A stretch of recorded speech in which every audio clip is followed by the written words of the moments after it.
When people asked why the last room in my grandmother's house was always locked, she would smile and say, "Some rooms are meant to rest." The house itself was old, but warm, lived in, full of laughter trapped in the walls. Every room had a story, except that one, the narrow space at the end of the hallway.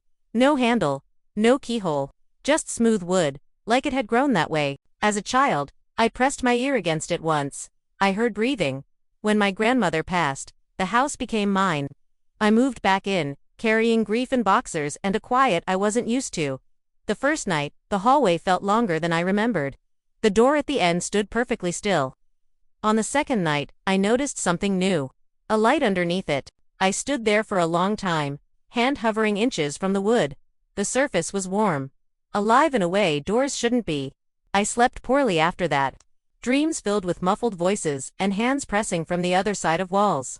Every morning, the light was gone. The door looked ordinary again.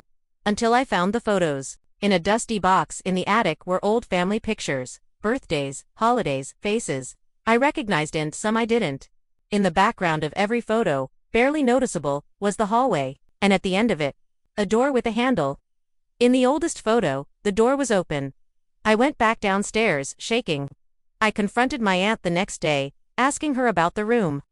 Her face went pale. "That room doesn't exist anymore," she said quietly. "Not like it used to." She told me the truth, my grandmother never did. That room was for people the family couldn't lose yet. When grief was too heavy, when someone wasn't ready to say goodbye, they were placed there. Not locked away but held.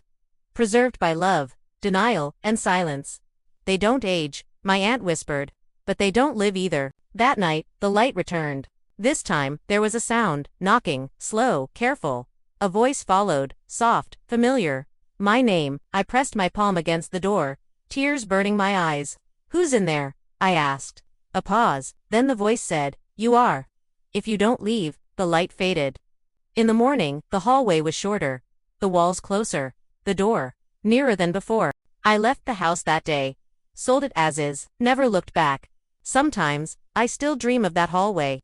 And every time, the door is closer.